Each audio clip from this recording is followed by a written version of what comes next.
Hello, dear colleagues. I would like to share with you a quick idea that I came up with while I was looking for some modified versions of such vocabulary games as Headbandz so I can use them online.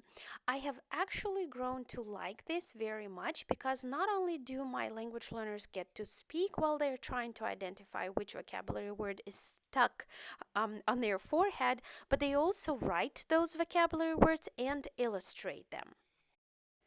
The beauty of using sticky notes as vocabulary cards for this game is that you can really customize your vocabulary to whatever needs your students present or whatever goals you're trying to achieve in your lesson. You can practice any vocabulary from English language development course with your ELL newcomers, or you can go really content specific with all of your students.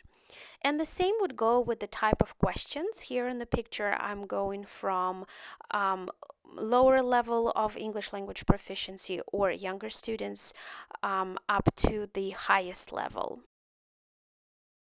And a couple of things to consider to make sure this activity goes smoothly, besides, of course, making sure that your students have the sticky notes at home. So first of all, I would recommend practicing the type of questions you would like for your students to use when they're identifying the vocabulary word on their forehead.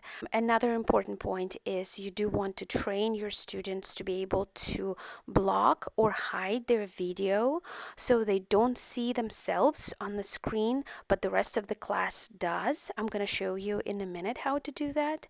And last but not least, so if they have longer hair or bangs around their face, you might want to make sure that they are okay with pinning it up away from their forehead.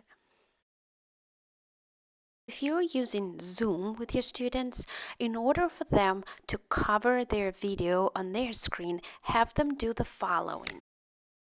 We will turn off by clicking on this little bar so I don't see myself.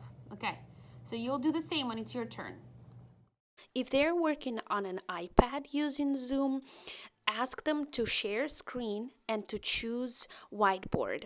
This will cover their video on their screen but not on yours. The beauty of this option is that you can post your questions using this whiteboard. And for those who work in teams, I'm sure there are probably other options, but I have discovered that if I just open another window or another document, it will cover the video for me. I hope you find this activity with sticky notes handy, and maybe it will help you shake things up a little bit as we continue teaching online. I'm sure it probably will take you some experimenting with your technology, but also remember that these cards could be used for many other vocabulary activities. You can even use them as the ticket out of the door during this lesson by quizzing them and having them show you the appropriate card after you say the definition. You can have your students quiz each other, and you can also use these cards for your warm-up activity or for the review of this material at the lessons that follow.